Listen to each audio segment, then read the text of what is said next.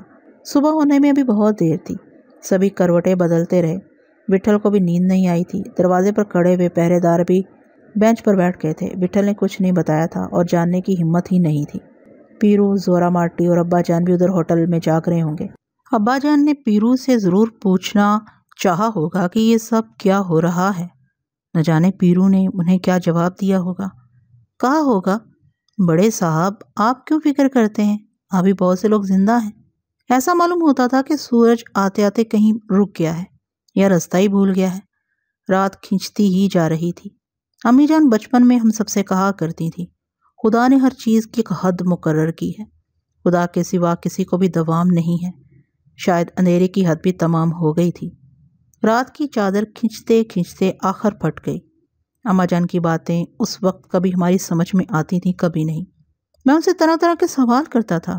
مجھے یاد ہے جب ان سے کوئی جواب نہ بن پڑتا تو وہ ڈانٹ کر کہتی، بس ایسا ہی ہے، تو بہت ٹنی ہے، بال کی کھال نکالتا ہے۔ وہ ہوتی تو میں ان سے پوچھتا، امی بہت سے اندھیرے تو کبھی ختم نہیں ہوتے، رات ہوتی ہے، دن نکلتا ہے، مگر اندھیرا نہیں جاتا۔ بہت سے اندھیرے سورج کی روشنی بھی دور نہیں کر سکتی، نہ اندھیرا چاہتا ہے نہ موت آتی ہے۔ صبح بھی پوری طرح نمودار نہیں ہوئی تھی کہ کسی سپاہی نے دروازے سے آواز لگائی، استاد وٹھل تیار ہو جاؤ۔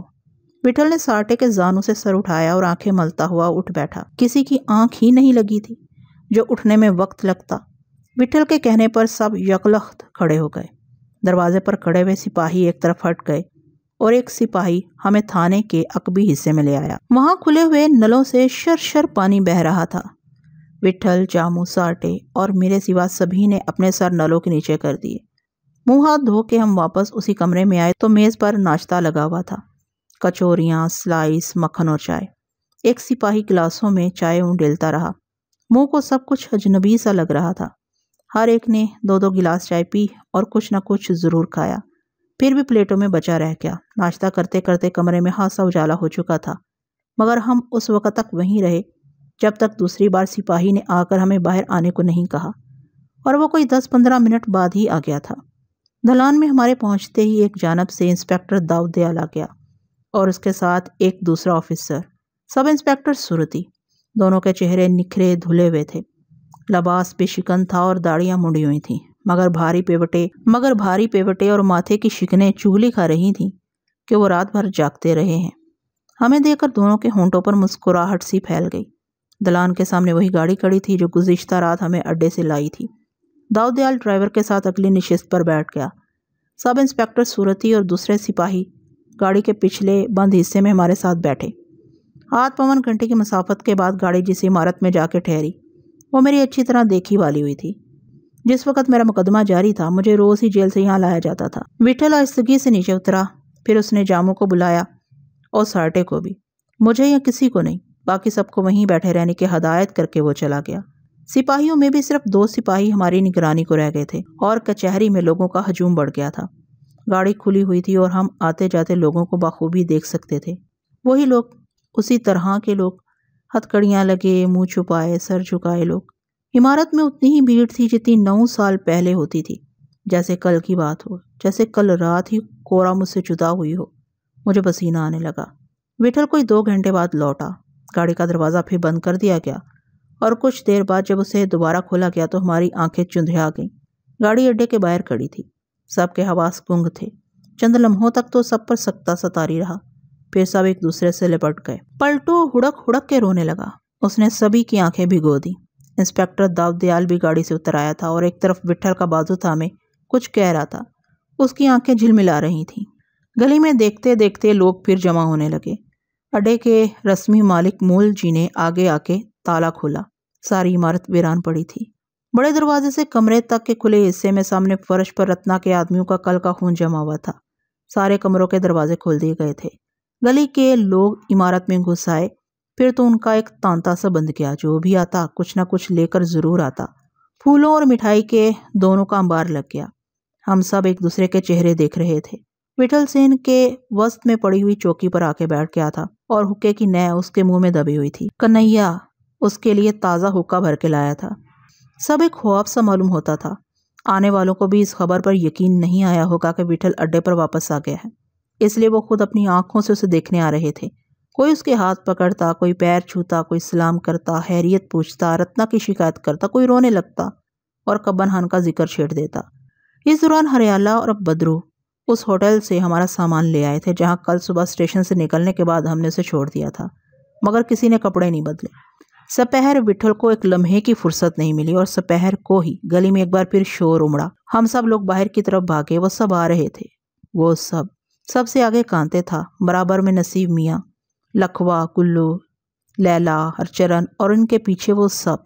گلی میں دور تک انہی کے سر نظر آتے تھے۔ سب کی داڑیاں بڑی ہوئی، بال بکھرے ہوئے، آنکھیں ویران، چہروں پر وحشت برس رہی تھی۔ کانتے نے جیسے ہی دیکھا دیوانگی سے میری طرف چیختا ہوا لپکا۔ ادھر سے میں بڑھا، اس نے مجھے اپنے بازوؤں میں بھینچ لیا اور میری گردن سے سر رگڑنے لگا۔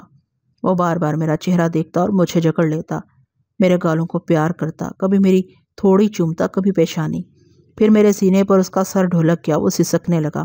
میں اسے سنبھالنا چاہتا تھا مگر میرا جسم خود ریزہ ریزہ ہو گیا تھا۔ اسے دلاسا دیتے ہوئے میری زبان کانپنے لگی اور آنکھوں سے آنسو پھوٹ پڑے۔ اچھا ہی ہوا کہ جاموں نے چھپٹ کر بیچ میں آ کے اسے میرے بازوؤں سے کھینچ لیا اور نسیم میاں میرے سینے سے لپٹ گئے۔ پھر گلو، لیلا، ہرچرن، اکبر، لکھوا، کسی کو کچھ ہوش ہی نہ رہا۔ ہوش اس وقت آیا جب وٹھل کی بھاری آواز گونجی، اندر چلو رے۔ وٹھل کو دروازے پر کھڑا دیکھ کر سب ہمیں چھوڑ کر دیوانہ وار اسی کی جانب دوڑ پڑے اور انہوں نے اس کے گرد گھیرا ڈال دیا۔ اندر چلو، وٹھل نے آنکھیں میچ کر کہا۔ اندر آ کے وہ بالکل پاگل ہو گئے تھے۔ کوئی دوڑ کے اس کے پاس جاتا، کوئی اس کے پاس، کسی ایک جگہ کوئی ٹکتا ہی نہ تھا اور کسی کے پاس کہنے کے لیے شاید کچھ نہیں تھا۔ کوئی زبان کھولنے کی کوشش کرتا تو آواز ساتھ نہ دیتی، بس وہ ایک دوسرے کو دیکھتے رہتے، پھر چپٹ کے اپنی آغوش میں بھر لیتے۔ ہماری واپسی کی انہیں کوئی امید ہی نہ رہی ہوگی یا انہوں نے بہت شدت سے انتظار کیا تھا۔ سب ٹوٹے پھوٹے بکھرے ہوئے سے تھے۔ لگتا تھا 1.5 مہینے سے وہ اپنی آنکھوں اپنے سینے پر جبر کرتے رہے ہیں۔ انہیں اڈے پر موجود علاقے کے لوگوں کا بھی خیال نہیں آیا۔ وٹھل سر جھکائے بیٹھا تھا اور وہ اس کی گود میں اس کے ہاتھوں اس کے پیروں پر سر رکھے بچوں کی طرح بلک رہے تھے۔ کانتے دیر تک وٹھل کے زانوؤں پر سر رکھے سسکیاں بھرتا رہا۔ وٹھل نے اس سے ایک لفظ نہیں کہا تھا مگر کانتے کی آنکھوں کی جھڑی نہیں تھمی۔ ادھر جاموں بیٹھک کے قریب نسیم میاں سے چمٹا ہوا ہچکیوں سے رو رہا تھا۔ نسیم میاں نہ جانے اس سے کیا کیا کہہ رہے تھے۔ اب تک کسی نے دھیان نہیں دیا تھا مگر لیلا کو خیال آ ہی گیا۔ میرے پاس آ کے وہ بے قراری سے پوچھنے لگا، وزیر کدھر ہے؟ میں اسے کیا جواب دیتا؟ میری خاموشی پر اس کا منہ کھلے کا کھلا رہ گیا۔ میں نے اسے نہیں بتایا کہ صرف وزیر ہی نہیں، سلطان اور منن میاں بھی، لیکن لیلا نے پھر کسی کے بارے میں پوچھا ہی نہیں۔ اس کا منہ بگڑنے لگا تھا۔ میں نے اسے اپنے سینے میں دبوچ لیا۔ اڈے پر پہلے ہی ہاتھ سے لوگ موجود تھے۔ ان کے آنے سے صحن بھر گیا۔ باہر سے لوگوں کی آمد رات تک جاری رہی۔ سیٹھ مول جی اور گلی کے دوسرے لوگوں نے سب کے لیے رات کے کھانے کا انتظام کیا تھا۔ کبن خان اور اس کے ساتھ جانے والوں کی موت کے کھانے کا ادھار ان پر واجب تھا۔ کسی کا جی کھانے کو چاہتا ہی نہیں تھا، لیکن سب نے اصرار کر کے فرش پر بچھے ہوئے دسترخوان پر ہمیں بٹھا دیا۔ رات گئی، علاقے کے سبھی لوگ واپس چلے گئے مگر اڈے کے وہ سارے آدمی جن کے گھر موجود تھے اپنے گھروں کو نہیں گئے۔ سارٹے وٹھل کو اوپر والے کمرے میں لے گیا۔ سب ادھر ادھر مختلف کمروں میں پڑ گئے یا صحن ہی میں دریاں بچھا کے لیٹ گئے۔ کانتے، جاموں، لیلا اور جنی کے ساتھ میں بھی اوپری منزل کے ایک کمرے میں چلا گیا۔ زری کو جب میں نسترن کے چنگل سے چھڑا کے اڈے پر لایا تھا تو وہ یہیں ٹھہری تھی۔ سب گمسم سے تھے اور ایک دوسرے سے کچھ پوچھتے ہوئے جھجک رہے تھے۔ نسیم میاں بھی کچھ دیر بعد اوپر آ گئے اور ہمیں چپ دیکھ کے تسلیاں دینے لگے اور وہ خود ہی سب کچھ بتانے لگے۔ پھر لیلا بھی چپ نہ رہ سکا اور کانتے کی زبان بھی آگ اگلنے لگی۔ ساری رات یوں ہی گزر گئی۔ اوپر آسمان پر کبھی تارے نکل آتے، کبھی بدلیاں چھا جاتی۔ صبح کے قریب ہلکی ہلکی بوندیں گرنے لگی مگر سب چارپائیوں پر پڑے رہے۔ ان کے چہرے پہلے ہی بھیگے ہوئے تھے، رات بھر بھیگتے رہے تھے۔ کسی کو ایک پل کے لیے بھی نیند نہیں آئی تھی۔ میں سمجھ رہا تھا جیسے ہی پیرو کو تھانے سے ہمارے اڈے واپسی کی اطلاع ملے گی وہ سیدھا اڈے کا رخ کرے گا، لیکن وہ رات تک نہیں آیا۔ یہ ممکن نہیں تھا کہ اسے خبر نہ ہوئی ہو۔ کل تھانے جانے کے لیے ہم گاڑی میں بیٹھ رہے تھے تو وہ موجود تھا گویا وہ سارے دن علاقے ہی میں منڈلاتا رہا تھا، چونکہ اسے یقین ہوگا کہ اسٹیشن سے نکلنے کے بعد کہیں اور جانے کی بجائے ہمارے قدم سیدھے اڈے کی طرف بڑھیں گے۔